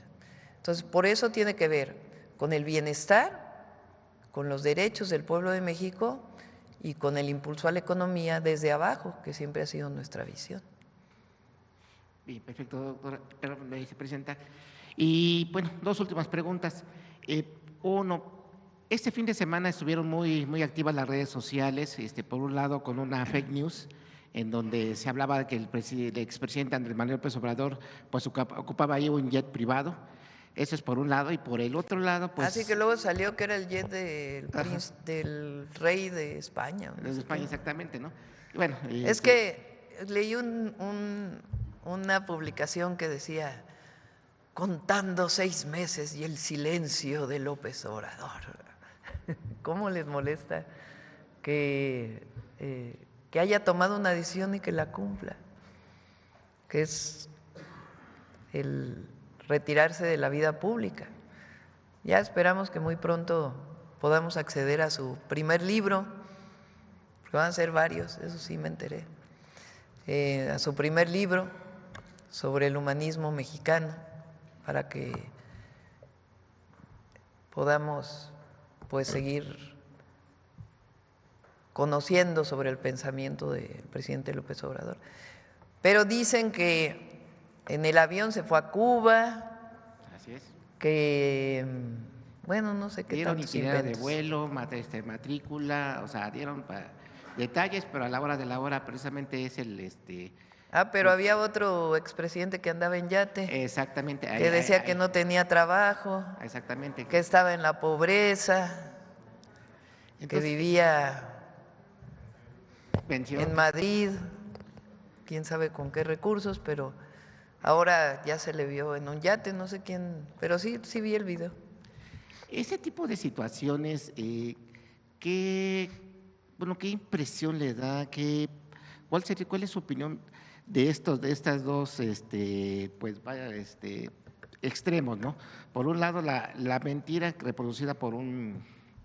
Vamos a llamarle… Pues es que el conservadurismo siempre ha sido muy hipócrita. Esa es la verdad. Entonces, tienen un expresidente conservador que además dejó la guerra contra el narco, que llegó a la presidencia con un fraude electoral. Es más, ni expresidente se debería llamar. Digo, sí ejerció la presidencia, pero fue un presidente espurio, porque llegó con un fraude electoral a la presidencia de la República. Y como entonces, y ahora goza de andar en yate. Y no solamente él, también estamos hablando frente a un presidente legítimo que está en el corazón del pueblo de México y que hizo un compromiso que era retirarse de la vida pública hasta que se publicaran sus libros, por lo menos que se conocieran sus libros. Pues 2 proyectos de nación, 2 visiones, 2 personas completamente distintas. Y la verdad es que el pueblo de México ya los juzgó. De hecho, serían 4, 5, porque nada más, la pregunta iba enfocada Precisamente una está del lado el expresidente Andrés Manuel López Obrador y del otro lado Felipe Calderón Hinojosa, Enrique Peña Nieto, Ernesto Zedillo, que un tiempo estuvo muy activo, y luego Vicente Fox, también lo mismo, ahorita creo que ya se calmó, pero realmente son las dos visiones, son los dos extremos, ¿no? Sí, pero hay unos, por ejemplo, que siguen activos en la vida, que siguen opinando. O sea, que se atreven a decir que no hay democracia en México y que sí hubo democracia con ellos. Bueno, sí, eso sí ya es el colmo de la mentira. Y finalmente, sobre el caso de nada más es para que nos clarificaran, en el caso de los incendios forestales, no sé si nos pueden precisar cuántos de estos, si tienen el dato de cuántos han sido provocados, si ha habido pérdidas de vidas, y qué tanto ha afectado la sequía, el combatirlos. Eso sería todo. Muchas gracias. Bueno, eso y luego vamos a Humanismo Mexicano. El tema del número de incendios provocados no es certero. Están haciendo investigaciones en los estados, está muy involucrada la Fiscalía, porque hay indicios de que algunos han sido provocados, pero no tenemos todavía datos fehacientes y oficiales por parte de las fiscalías de los estados. En cuanto lo tengamos, se dará a conocer, porque sí es muy importante que se den cuenta que se le da seguimiento, de que hay estados que tienen ya incluso hasta cámaras para poder ubicar las causas que provocan los incendios forestales que dañan tanto a la población y a nuestros bosques. ¿Qué otra cosa me dijo? Bueno, no, en la población no, afortunadamente también el año pasado, que fue un año también muy grande con incendios activos muy importantes, no tuvimos a la población afectada ni lesionada. Lamentablemente de combatientes sí ha habido afectaciones, ellos están expuestos directamente al fuego y a veces el viento es muy traicionero y sí hemos tenido lamentablemente algunos fallecimientos recientes. En el momento, en este año, son 3 combatientes que han fallecido. Justo el día de ayer, Presidenta, en Oaxaca, uno de nuestros combatientes contratados por la CONAFOR resultó afectado por las llamas.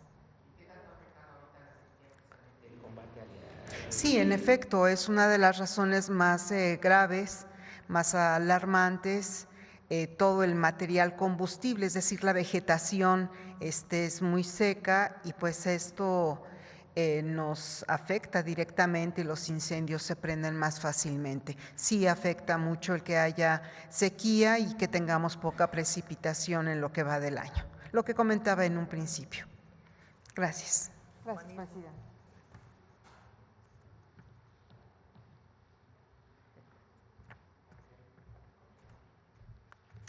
Con su permiso, Presidenta, buenos días a todos y todas. Los ideales de justicia e igualdad del general Emiliano Zapata son una fuente de inspiración para el humanismo mexicano. Emiliano Zapata es un referente de lucha social desde las bases del pueblo mismo, y el movimiento que encabezó fue la auténtica expresión de los anhelos de tierra y libertad del campesinado mexicano.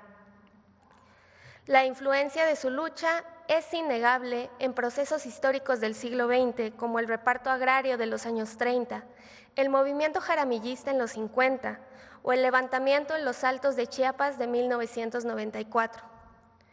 Por eso hoy, en el marco del aniversario de su cruel asesinato, sucedido en Chinameca, Morelos, el 10 de abril de 1919, recordamos su huella imborrable en la memoria de México y el mundo.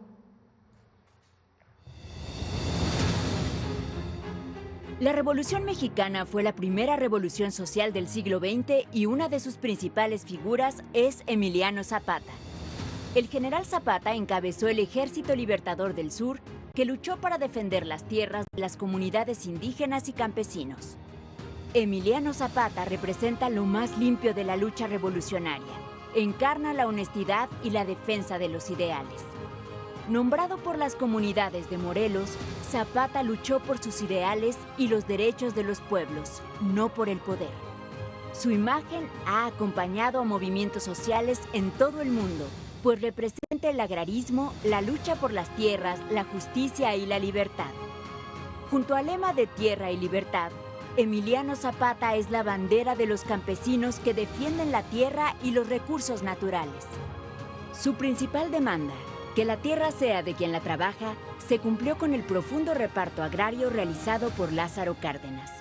Fruto de la lucha del general Zapata, hoy la mitad del territorio nacional está en manos de indígenas, afromexicanos y campesinos. Zapata es símbolo de la resistencia indígena, las formas comunitarias de organización y de lucha. Convertido en ícono de movimientos sociales contemporáneos, acompaña luchas por reivindicaciones sociales y luchas contra el autoritarismo. Así Zapata acompañó a los estudiantes del 68 junto con Francisco Villa y Flores Magón, o a los obreros italianos que se opusieron a las políticas laborales del neoliberalismo. La comunidad mexicana y chicana en Estados Unidos adoptó a Emiliano Zapata como símbolo de identidad y como una manera de traer la memoria y las luchas, los héroes y las heroínas que nos han dado la patria. Zapata es ejemplo de una lucha ética y dignidad, por lo tanto, una de las fuentes del humanismo mexicano. Seguirá siendo referente de la lucha por la justicia y la igualdad, más allá de nuestras tierras mexicanas.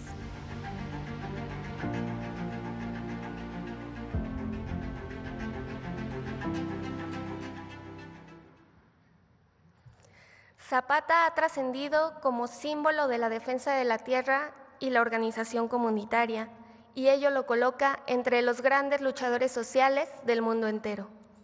Muchas gracias, nos vemos la próxima semana con otra cápsula de Humanismo Mexicano. Nos vemos.